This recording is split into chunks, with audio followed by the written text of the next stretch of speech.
Welcome to Pragya's tasty treat channel. ನಾನಿವತ್ತು ಮನೆಯಲ್ಲಿ ಇರುವಂತಹ ಇಂಗ್ರೀಡಿಯೆಂಟ್ಸ್ನ ಬಳಸ್ಕೊಂಡು ಯಾವ ರೀತಿಯಾಗಿ ಸಿಂಪಲ್ ಆಗಿರೋ ಬ್ರೆಡ್ ಟೋಸ್ಟ್ನ ಮಾಡ್ಬೋದು ಅಂತ ಹೇಳ್ತಾ ಇದ್ದೇನೆ. ಮೊದಲೇದಾಗಿ ಇಲ್ಲಿ ಯಾವುದೆಲ್ಲ ಇಂಗ್ರೀಡಿಯೆಂಟ್ಸ್ನ ಬಳಸ್ಕೊಂಡಿದ್ದೇನೆ ಅಂತ ನೋಡ್ಕೊಂಡು ಬರೋಣ.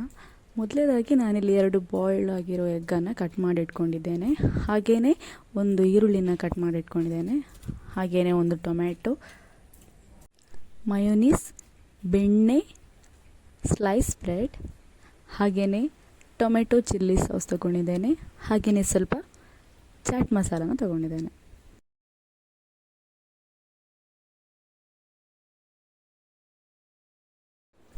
ಮೊದಲನೇದಾಗಿ ಒಂದು ಮಿಕ್ಸಿಂಗ್ ಬೌಲ್ಗೆ ಬೇಯಿಸಿರೋ ಮೊಟ್ಟೆನ ಹಾಕ್ತಾ ಇದ್ದೇನೆ.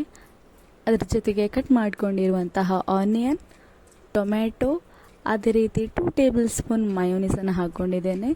ಅದೇ ರೀತಿ ಸ್ವಲ್ಪ ಚಾಟ್ ಮಸಾಲ ಪೌಡರ್, ಅದೇ ರೀತಿ ಟೊಮ್ಯಾಟೊ ಚಿಲ್ಲಿ ಸಾಸ್, ಹಾಗೆಯೇ ರುಚಿಗೆ ತಕ್ಕಷ್ಟು ಉಪ್ಪನ್ನು ಹಾಕಿ ಚೆನ್ನಾಗಿ ಮಿಕ್ಸ್ ಮಾಡಿಕೊಳ್ಬೇಕು.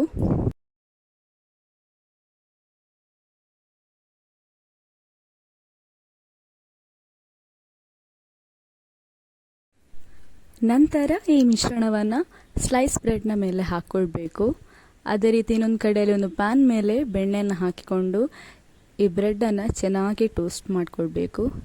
ಬೆಣ್ಣೆಯನ್ನು ಹಾಕಿದಷ್ಟು ರುಚಿ ಇನ್ನೂ ಚೆನ್ನಾಗಿ ಬರುತ್ತೆ. ಇದೀಗ ಆಗೋಗಿದೆ. ಇದರ ಮೇಲೆ ಸ್ವಲ್ಪ ಇನ್ನು ಬೆಣ್ಣೆಯನ್ನು ಹಾಕಿ ಕಟ್ ಮಾಡಿಕೊಳ್ಬೇಕು.